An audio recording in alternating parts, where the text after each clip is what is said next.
අයිබෝන් වල හැමෝටම SLE ඉලෙක්ට්‍රොනික channel එකට ඔයාලා සාදරයෙන් පිළිගන්නවා.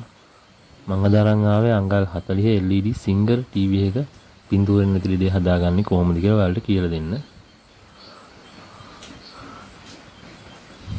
මේක සවුන්ඩ් එක එනවා. බෑක් ලයිට් එකත් ඔන් වෙනවා. මෙන්න මේ විදිහට තිරයට තට්ටු කරාම සුදු පාටට මේ විදිහට වැඩ කරනවා. එකෙන් කියන්නේ බෑක් ලයිට් මේකේ වැඩ කරනවා. පැනල් එකේ සප්ලයි ඩ්‍රොප් එකක් තමයි තියෙන්නේ. බලමු අපි මේක හදාගන්නේ කොහොමද කියලා. SLE 40E 810C model number එක. කවරේ ඇන ටික ඉවත් කරගමු.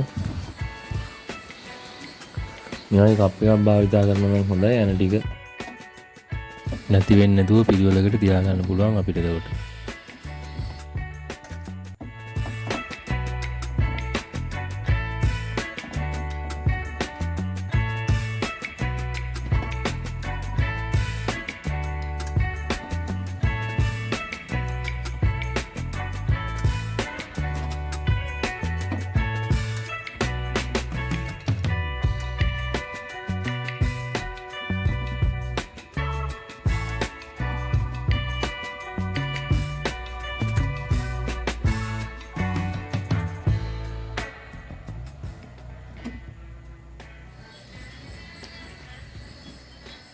මෙතන මේ ලොක් එක මේ ප්ලාස්ටික් ටූල් එක භාවිතා කරලා උස්සලා ගන්න පුළුවන් මෙන්න මේ විදිහට.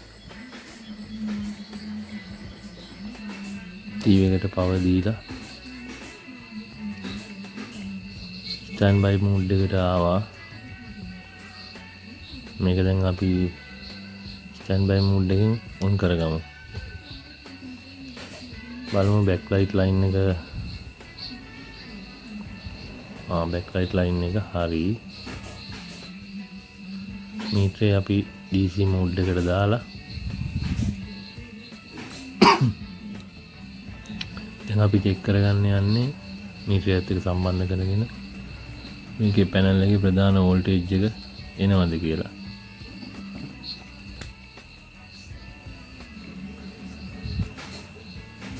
මෙතන පැනල් එකකින් එන වෝල්ටේජ් ලයින් එකේ තියෙන ෆියුස් එකක්. මෙන්න මේ ෆියුස් එක. මේකේ දෙපැත්තට බලමු වෝල්ටේජ් එනවද කියලා. මුලින්ම මේ පැත්තට වෝල්ටේජ් එනවා.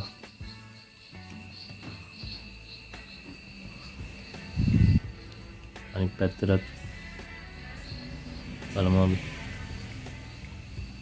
මේ පැත්තට එන්නේ නැහැ.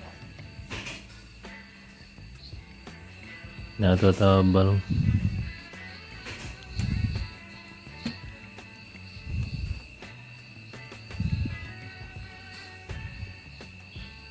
මේ පැත්තට එනවා.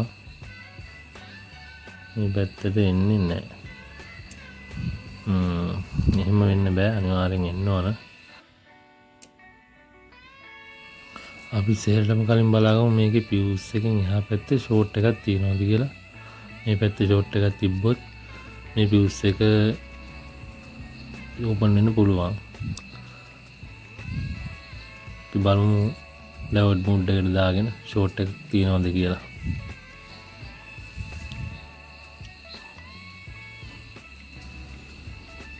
ස්විච් එක ඕෆ් කරගමු.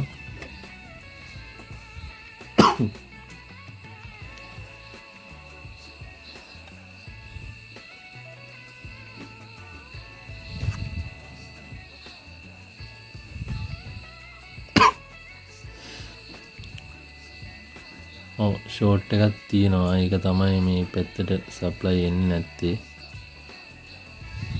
බලමු බසර් එකටත් දාලා. ෂෝට් එකක් තියෙනවා මේකේ. ඒකින්ද තමයි මේකේ වෝල්ටේජ් මේ පැත්තට පාස් වෙන්නේ නැත්තේ. මේ බලන්න මෙතන මේ කැප් එකත් ෂෝට්. මේ පැත්තත් ෂෝට්. මට හිතෙනවා මේ කැප් එකක් ෂෝට් වෙලා ඇති කියලා. මේක ෂෝට් වුණා කියන්නේ මේ AC DC IC එකට සප්ලයි වෙන්නේ නැහනේ. ඒතකොට කොහොමද තිරේ බ්ලැන්ක් වෙනවා.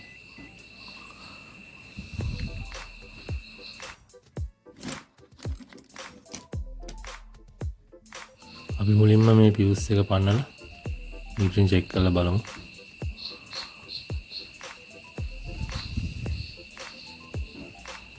බොහොම පරිස්සමෙන් කරන්න ඕන වැඩක්. මෙතන printed එක කැඩෙන්නේ නැති වෙන්න. තුම්මල ගෑවාම ඉතින් මේක අර ඊයන් ටික බුරුල්ලලා බොහොම පාසුවෙන් ගලව ගන්න පුළුවන්.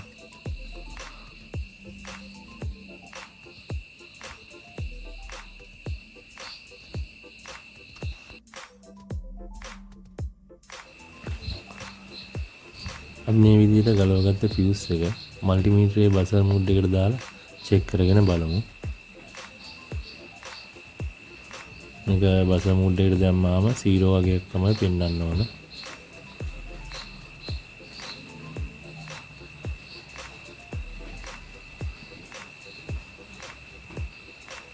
ෆියුස් එක හරියට වැඩ කරන්නේ නැහැ. සමහරවිට අර ෂෝට් එකකින් හින්දා මේක සවුත් වෙලා වෙන්න පුළුවන්.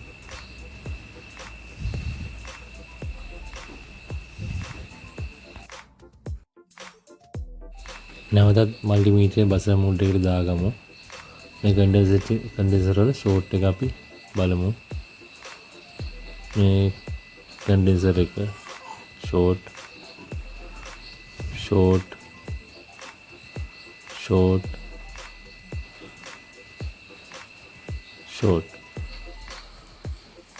මේ අතරින් කන්ඩෙන්සර් එකක් හෝ දෙකක් ඩැමේජ් වෙලා තියෙන්න පුළුවන්. මේ වම් පැත්තේ කෙළවරේ ඉඳලා දෙවෙනි කන්ඩෙන්සර් එකේ පොඩ්ඩක් පාට වෙනස් වෙලා වගේ තියෙනවා. මේක නෙමෙයි ඊළඟ එක. මෙන්න මේක. අපි මේක පන්නගෙන බලමු.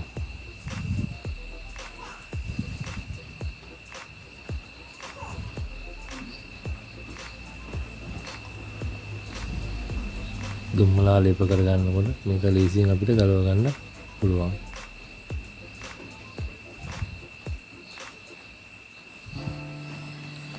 මුලින්ම අපි වම් පැත්තේ ඉඳලා දෙවෙනි කන්ඩෙන්සර් එක ගලවලා බලමු. මට හිතෙනවා මේකේ පොඩ්ඩක් පැහැ වෙනස් එකකින් ඉන්න සමහර විට ඒක ෂෝට් වෙලා වෙන්න පුළුවන්. අපි ඒක ගලවගෙන බලමු.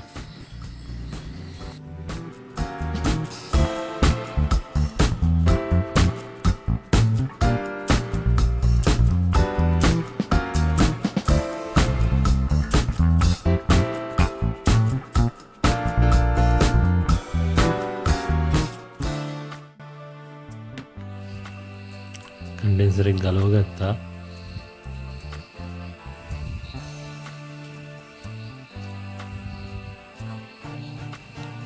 දැන් මේක අපි හොඳින් පිරිසුදු කරගන්න ඕන. ආපහු පාරක් චෙක් කරගන්න මේකේ දුම්මලත් එක්ක චෙක් කරගන්න බැරි හින්දා බ්‍රෂ් එකක් දාලා අපි මේක සුද්ධ කරගමු.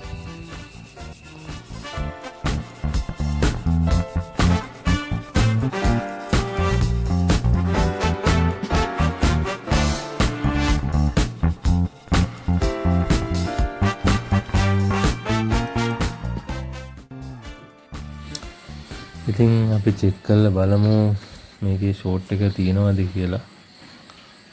මල්ටිමීටරයේ බසර් මූඩ් එකට දාලා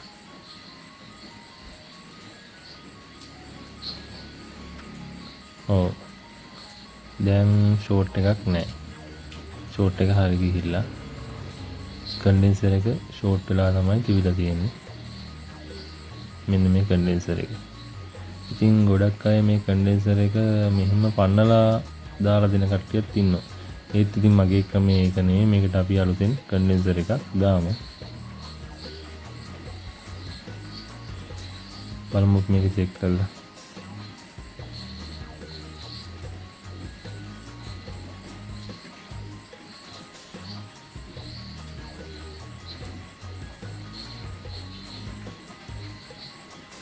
ෂෝට්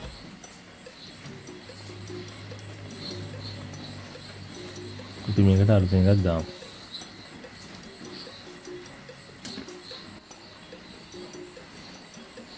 අපි මේකට 10 වෝල්ට් 50 කන්ඩෙන්සර් එකක් දාමු.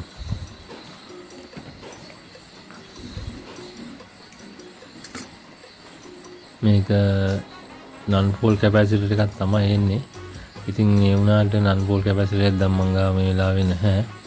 ඒක ප්‍රශ්නයක් නැහැ. මේකේ දන්රින බලලා සප්ලයි එකේ දන්රින බලලා මේක ඇප් එක දාන්න පුළුවන් අපිට.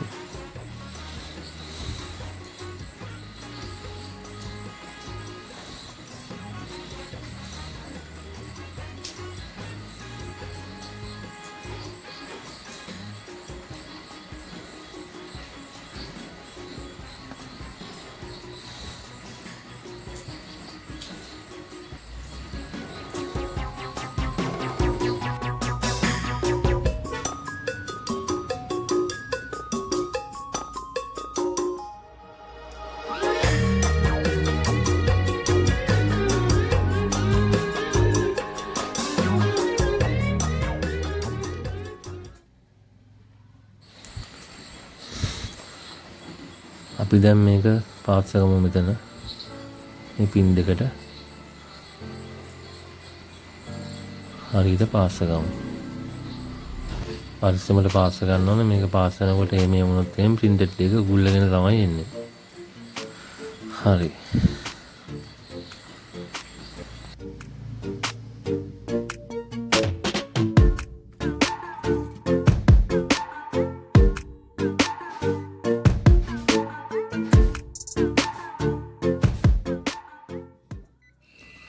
මේකේ දැන් ෂෝට් එකක් නෑ. ෂෝට් එක හරි.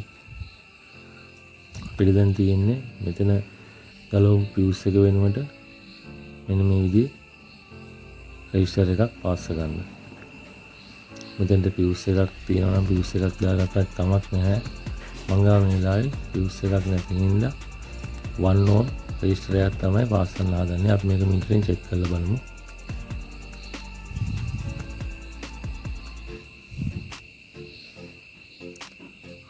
හරි. මේක 2 ohms පෙන්වන්නේ මීටරේ 0 වගේ මගේ පොඩ්ඩක් වෙනස් වෙලා තියෙන්නේ. මේක 1 ohm 3 volt රෙජිස්ටර් එකක්.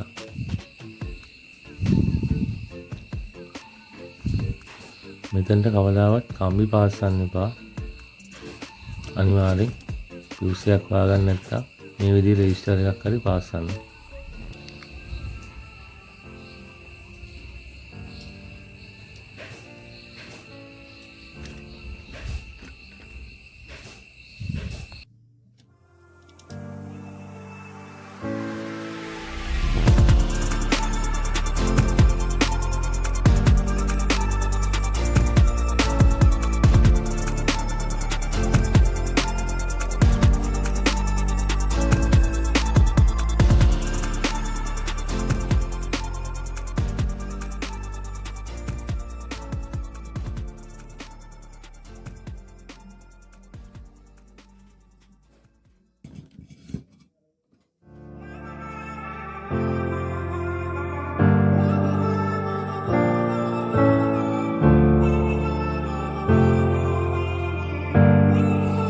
හරි වැඩේ ඉවරයි. අපි දැන් ටීවී එක ඔන් කරගෙන බලමු.